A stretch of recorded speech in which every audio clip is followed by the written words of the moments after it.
वहाँ पर जाते ही हमारे बैग वगैरह ऐसा हो गया छीन लिए खुद ही अपना आप ही उन्होंने। इतने फ़ोन लगे हुए हैं, चार्ज हो रहे हैं, लोग बाग बाहर बैठे हैं।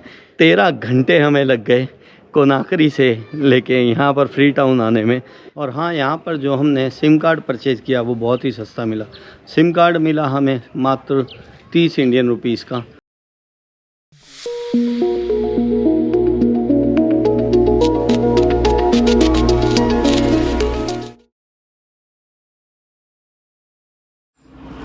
मुझे पहले ही पता था ये गाड़ी बोल जाएगी, इसके हालात ही बता रहे थे। पेट्रोल का रेट यहाँ पर है 12,000 Guinea franc per litre. Police तो मार रहे हैं भाई, ये तो पत्थर। Oh take back, go back police. भाई बहुत तगड़ा यहाँ पे पंगा हुआ है। यहाँ पर जो है अभी मिलिट्री ने कब्जा कर लिया था 9 महीने पहले। घर इतने अच्छे बना रखे हैं कई जगह तो बीच में, लेकिन रोड के हालात अपने को तो कुछ कह नहीं रहा, लेकिन इन लोगों से बिड़ रहा है और ये भी बिड़ रहे हैं भाई इससे बहुत बुरी तरह से। और दुनिया में कैपिटल के रोड अच्छे होते हैं और यहाँ पर कैपिटल के बाहर रोड अच्छे हैं। तो भाई जय हिंद, नमस्ते, गुड मॉर्निंग, अस्सलाम वालेकुम, सत श्री अकाल और सब भाइयों को राम राम। हम पहुँच गए हैं सिएरा लियोन की कैपिटल फ्री टाउन में, और जिस जगह हम रह रहे हैं वो ये बिल्डिंग है और पीछे खूबसूरत सा एक एरिया है और इस जगह का नाम है ग्राफ्टन। ये ग्राफ्टन एरिया फ्री टाउन का, जो कि सिटी से लगभग 20 किलोमीटर दूर है। तो अभी हम सिटी सेंटर में नहीं हैं, लेकिन कल की बात करते हैं। बड़े कोतक हुए भाई, मज़ा आ गया। आप अफ्रीका में ट्रैवल करने का तो अपना ही मज़ा है, अलग ही दुनिया है यार। अफ्रीका ज़िंदगी में ज़रूर आना, और हो सके तो बाय रोड ट्रैवल करो। और अगर आप कोई यूट्यूबर नहीं हो या फ़ोटो वगैरह आपको ज़्यादा नहीं क्लिक करनी, तो आपको मज़ा आएगा, अपना फ़न से रहो। और अब हम पहुँचे भाई, सबसे पहले हमारा टैक्सी वाला कोनाक्री की सड़कें और कुछ जो वहाँ पर प्रदर्शन हो रहे थे उनसे होते हुआते हम भाई पहुँचे वहाँ का जो पामलप करके एरिया है, जहाँ पर बॉर्डर है पामलप में। पामलप पहुँचे, वहाँ पे एक चेक पॉइंट पे हमें रुकवाया गया, हमारे पासपोर्ट वगैरह पूछे गए।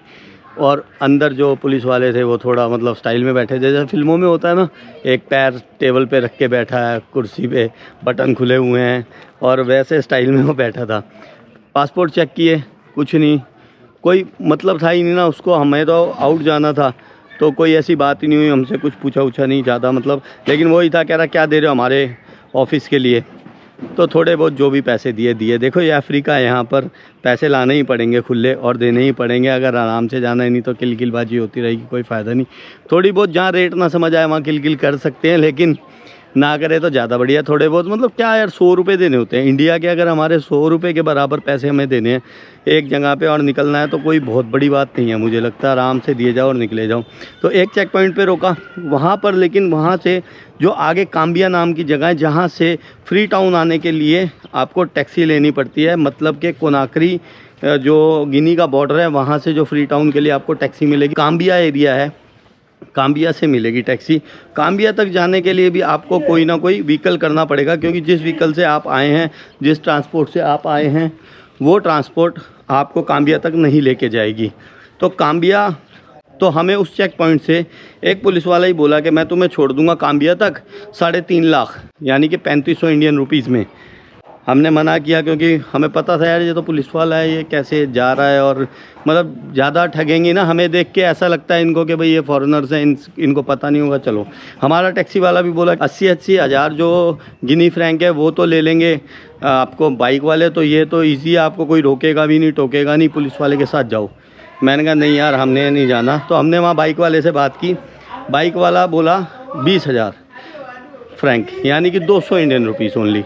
और फिर हमने बाइक पे जब उसने हमारा सामान देखा बाइक वाले ने, उसने कहा नहीं भाई मैं 30 लूँगा, यानी 300। हमने 300 में बात सेट की और हम चल पड़े। फिर हम पहुँचते हैं इमिग्रेशन पे, जहाँ से हमें आउट होना था। तो यहाँ पर क्या है ना, अफ्रीका है, कोई ना कोई बहाना देखेंगे ये लोग, ठीक है। उसने थोड़ा सा बहाना देखा कि भाई जो हमारे अल्पेश भाई थे मेरे साथ, उनके जो वीज़ा में स्टिकर नहीं लगा हुआ था, उनके पास पेपर वीज़ा था ओनली। और जो पेपर वीज़ा होता है उसको बहाना मिल गया, कहता भाई ये वीज़ा यहाँ से आउट नहीं होने दूंगा, क्योंकि हमारे पास जो है कंप्यूटर नहीं है यहाँ पर, आपको कंप्यूटर में एंट्री करानी पड़ेगी, कोनाक्री जाओ या मुझे पैसे दो, सीधा सीधा बोला। वो शुरू हुआ 5 लाख फ्रैंक से, यानी 5,000 इंडियन रुपीज़ से। हमने करते गुराते 1500 रुपये में बात सेट की। थोड़ा सा मैं बोला कि भाई हमारी क्या गलती है, तुम्हारे पास कंप्यूटर नहीं है, इसमें हमें क्या दिक्कत है। थोड़ी बहुत किल वही पैसे की नेगोशिएशन करनी थी, वो करके नेगोशिएट करके हम आगे चले। फिर हमें सिएरा लियोन की जो इमिग्रेशन है उसमें जाना पड़ा। वहाँ पर हमारा देखा कोविड सर्टिफिकेट और येलो फीवर सर्टिफिकेट, ये 2 चीज़ें बहुत ज़रूरी है अफ्रीका में अगर आप ट्रैवल कर रहे हैं। तो सारी इमिग्रेशंस पे ये 2 चीज़ें ज़रूर चेक हुई, जितनी भी अभी तक कंट्रियाँ ट्रैवल की मैंने अफ्रीका में, तो वो चेक हुआ और वीज़ा चेक हुआ। वीज़ा का प्रोसीजर ये है कि $80 जो है वो फ़ीस है वीज़ा की सिएरा लियोन की। दिल्ली से बड़ा मुश्किल था मिलना, लेकिन यहाँ पर आकर किसी भी कंट्री में आपको इजीली मिल जाएगा। और अगर कॉन्टैक्ट चाहिए होगा तो मैं भाई जिनसे मैंने लगवाया था भेज दूँगा। $80 तो फ़ीस है, बाकी वो जो अपना चार्ज करते हैं वो करते हैं। और टाइम पे ये बदलता रहता है क्योंकि थोड़ा बहुत रिश्वत देनी पड़ती है वीज़ा के लिए। तो एक ही दिन में वीज़ा आ गया था। डॉक्यूमेंट कुछ नहीं, मेरा सिर्फ पासपोर्ट की फ़ोटोकॉपी गई जो मैंने अपना व्हाट्सएप करके भेज दी थी, उसी को देख के वीज़ा मिल गया। वीज़ा भी प्रिंट आउट आप ज़रूर ले लें जब भी आप जा रहे हैं अफ्रीका में ट्रैवल करें। प्रिंट आउट आपके पास होना चाहिए, नहीं तो उसके नाम का भी फिर पंगा करेंगे, ठीक है। फिर आई इमिग्रेशन ऑफिसर की बारी। जो इमिग्रेशन ऑफिसर सिएरा लियोन के थे बहुत बढ़िया थे, उन्होंने हमें कुछ भी भाई नहीं कहा। बोले हंस के, कह रहे यार कुछ देना है तो दे जा, नहीं तो कोई नहीं।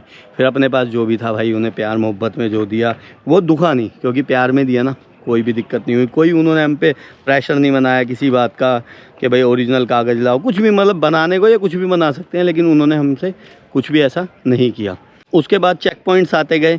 2 चेक पॉइंट पे हमें रोका, वहाँ पर भी पैसे दिए गए 100 इंडियन रुपीज़ के बराबर, जो भी उनकी करेंसी बन रही थी वो दिए और निकलते चले गए। लेकिन वहाँ चेक पॉइंट पे ही एक कार वाला मिला, कहता मैं तुम्हें फ्री टाउन तक ले चलता हूँ, मैं पुलिस वाला हूँ, मैं तुम्हें कोई भी रोकेगा नहीं, चेक पॉइंट्स वगैरह पे मैं ईज़िली आपको छोड़ाऊँगा, लेकिन मैं लूँगा पैसे $200। और हमें ये पता था कि ये जो काम है सिर्फ 600 इंडियन रुपीज़ में हम फ्री टाउन पहुंच सकते हैं काम्बिया से, क्योंकि हमने बाइक ऑलरेडी हायर कर रखी थी काम्बिया तक। काम्बिया से आगे सिर्फ 600 इंडियन रुपीज़ लगने थे, यानी लेस देन $10। तो $10 भी नहीं लगने थे, $200 से शुरू हुआ। मैं हंसने लग गया, मैंने कहा यार क्या बात कर रहा है। कहता आप बोलो, कह रहे ये अफ्रीका यहाँ ऐसे ही होता है। मैंने अपना रेट बोला, आप अपना रेट बोलो। मैंने कहा भाई हमारा रेट ही नहीं है, हम तो $20 देंगे, चलेगा? कहता नहीं चलूँगा। मैंने कहा फिर ठीक है भाई, हम जा रहे हैं। हम आगे पहुँचे काम्बिया टैक्सी स्टैंड पे। वहाँ पर जाते ही हमारे बैग वगैरह ऐसा हो गया, छीन लिए खुद ही, अपना आप ही उन्होंने टैक्सी में डाल लिए हमारे बैग उठा के। और मांडवाली हुई वहाँ पर 1 लाख सिएरा लियोन की जो करेंसी है उसमें वो बनते हैं लगभग 600 इंडियन रुपीज़। लेकिन थोड़ी देर बाद उन्होंने भी एक ट्रिक चली, बोले कि टैक्सी वाले कि भाई ऐसा है कि हमने सोचा तुम दोनों ही जाओगे, तुम 6 लोगों के पैसे दो, क्योंकि 6 लोग बैठ सकते हैं इस टैक्सी में। तो मैंने थोड़ा सा उन्हें बोला कि ठीक है यार 3 लोगों के ले लो, 3 तुम बिठा लो, लेकिन हम 3 के पैसे देंगे, 2 बैठेंगे, इट मीन्स 5 को बिठाएगा तू, 6 को नहीं बिठाएगा, ठीक है जी। तो वो हमने 3 के पैसे दिए, 3 लाख मतलब 1800 इंडियन रुपीज़। और हम पहुँचे यहाँ पर फ्री टाउन में। जैसे ही हमने एंट्री की थी सिएरा लियोन में, बहुत साफ़ रास्ते थे, सड़कें वगैरह बहुत साफ़ थी, लेकिन चेक पॉइंट बहुत आए रास्तों में। 1-2 जो छोटे छोटे टाउन आए वहाँ पर हम रुके, थोड़ा सा कार से उतर के मैं घूमा फिरा, बड़ा मज़ा आया यार। अफ्रीका ना एक अलग ही कोतक जगह है, मज़ा आता है। कुछ ना कुछ, एक चार्जर की वहाँ पर शॉप देखी, चार्ज हो रहे थे वहाँ पे फ़ोन ना, चार्जिंग स्पॉट था और इतने सारे फ़ोन और चार्जर लगे हुए थे कि मज़ा अलग ही, वो भी एक अलग ही एक्सपीरियंस, अलग ही मैंने चीज़ देखी। इतने फ़ोन लगे हुए हैं, चार्ज हो रहे हैं, लोग बाग बाहर बैठे हैं। और अफ्रीका का क्या है कि ये पूरी रात ही खुला होता है, मतलब 12-1 बजे तक तो आम दुकानें, जो सड़क पे जो स्ट्रीट फूड वाले हैं वो बैठे होते हैं 11-12 बजे तक। तो भाई ये रहा था सफ़र कल तक का, ये कहानी थी। बहुत ही एक अमेजिंग एक्सपीरियंस रहा रोड पे निकल के, रोड से ट्रैवल करने का। 13 घंटे हमें लग गए कोनाक्री से लेके यहाँ पर फ्री टाउन आने में, जो कि लगभग सफ़र था सिर्फ 240 किलोमीटर का। और गूगल बाबा दिखा रहे थे सिर्फ 6 से 7 घंटे, लेकिन हमें लगे 13 घंटे। और हाँ, यहाँ पर जो हमने सिम कार्ड परचेज़ किया वो बहुत ही सस्ता मिला। सिम कार्ड मिला हमें मात्र 30 इंडियन रुपीज़ का, और जो हमने उसमें डेटा डलवाया वो 1.5 GB डेटा वो मिला सिर्फ 100 इंडियन रुपीज़ का। तो बहुत ही सस्ता हमें सिम कार्ड मिला। टैक्सी स्टैंड पे हमने एक्सचेंज कराया, जो मनी एक्सचेंज कराई हमने, वो मनी हमें पड़ी $1 is equal to 13,500 Sierra Leone franc. तो हमारे को जो ये इक्वेशन थी वो वहाँ मिली थी। अभी शहर में हम जाके देखते हैं टैक्सी स्टैंड का और शहर के जो रेट्स हैं उनमें फ़र्क होता है।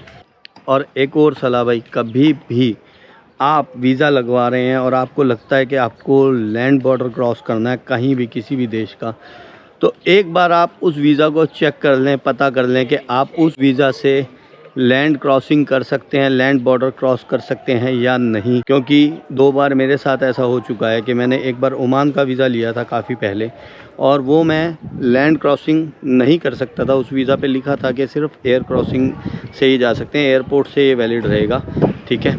तो एक बार, दूसरा, एक बार हम वियतनाम में थे तो मैं इमिग्रेशन जब क्रॉस कर रहा था, मेरे साथी एक मेरे साथ थे, उनको रोक लिया गया कि भाई ये वीज़ा यहाँ से वैलिड नहीं है, आप जाके वहीं से क्रॉस करो जिस बॉर्डर से आप आए हो, यहाँ से आप एयर से बाय एयर नहीं जा सकते, आप लैंड से ही आउट कर सकते हो।